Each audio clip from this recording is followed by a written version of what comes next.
الحمدللہ وحدہ لا شریک لہ والصلاۃ والسلام علی من لا نبی بعدہ۔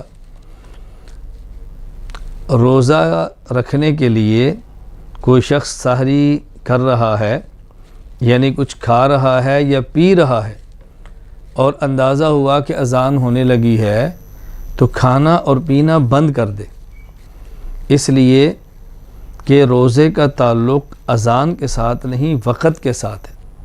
اور ہمارے اس موجودہ دور میں پوری دنیا میں جو فجر کی اذان ہوتی ہے وہ فجر کا وقت داخل ہونے کے بعد ہوتی ہے، پہلے نہیں ہوتی۔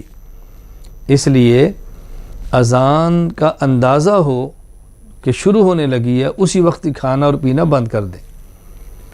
اگر کوئی شخص کھا رہا تھا اور پی رہا تھا، اذان شروع ہو گئی، اب بھی کھا رہا ہے اور پی رہا ہے، تو اس کا روزہ نہیں ہوا۔ یہ مسئلہ اچھی طرح ذہن نشین فرما لیں۔ قرآن کریم نے جو بات سمجھائی ہے نا، وَكُلُوا وَاشْرَبُوا حَتَّى يَتَبَيَّنَ لَكُمُ الْخَيْطُ الْأَبْيَضُ مِنَ الْخَيْطِ الْأَسْوَدِ، قرآن کریم وقت کی بات کر رہا ہے، اذان کی بات نہیں کر رہا۔ اور چونکہ اذان ہوتی ہی نماز فجر کا وقت داخل ہونے کے بعد ہے، اس لیے اس وقت تک وہ کھاتا اور پیتا رہا تو روزہ نہیں ہوگا۔ ہاں البتہ یہاں ایک غلط فہمی کا ازالہ کرنا بہت ضروری ہے۔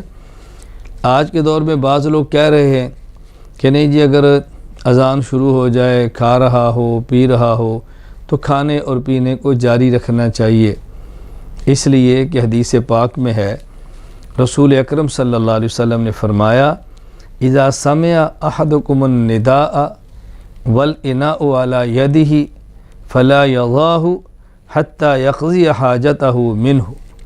یہ حدیث پاک المستدرک علی الصحیحین میں موجود ہے کہ نبی کریم صلی اللہ علیہ وسلم نے ارشاد فرمایا، جب تم میں سے کوئی شخص اذان سنے اور برتن اس کے ہاتھ میں ہو، یعنی کھا رہا ہو پی رہا ہو، تو اذان سننے کی وجہ سے اس برتن کو نہ رکھے، یعنی کھانا اور پینا نہ چھوڑے، بلکہ اپنی حاجت پوری کرے، یعنی کھا لے اور پی لے۔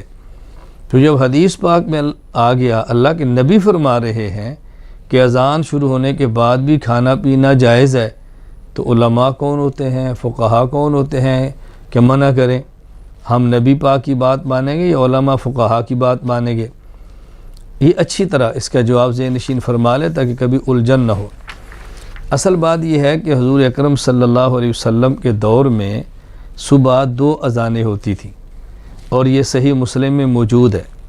حضرت عبداللہ بن عمر رضی اللہ تعالیٰ عنہ فرماتے ہیں، کان رسول اللہ صلی اللہ علیہ وسلم مؤذنان بلال وابن ام مکتوم الاعمى، نبی کریم صلی اللہ علیہ وسلم نے 2 مؤذن رکھے تھے، ایک حضرت بلال، ایک حضرت عبداللہ بن ام مکتوم رضی اللہ تعالیٰ عنہما، جو کہ نبینے تھے۔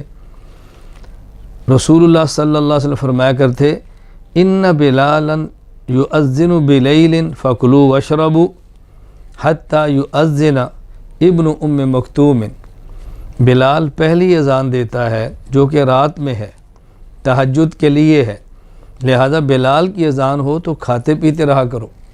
ہاں عبداللہ بن ام مکتوم جو اذان دیتا ہے وہ نماز فجر کے لیے ہے، جب وہ اذان دے تو پھر کھانا بھی نہیں اور پینا بھی نہیں۔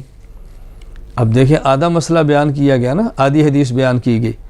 تو رسول اکرم صلی اللہ علیہ وسلم کے دور میں حضرت بلال پہلے اذان دیتے تہجد کے لیے، عبداللہ بن ام مکتوم رضی اللہ عنہ اذان دیتے بعد میں نماز فجر کے لیے۔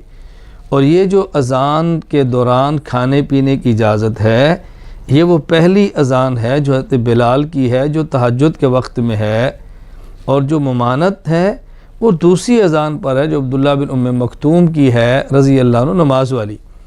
اور ہم یہی مسئلہ سمجھا رہے ہیں کہ جو نماز فجر کے لیے اذان ہوتی ہے اس وقت کھانا اور پینا جائز نہیں۔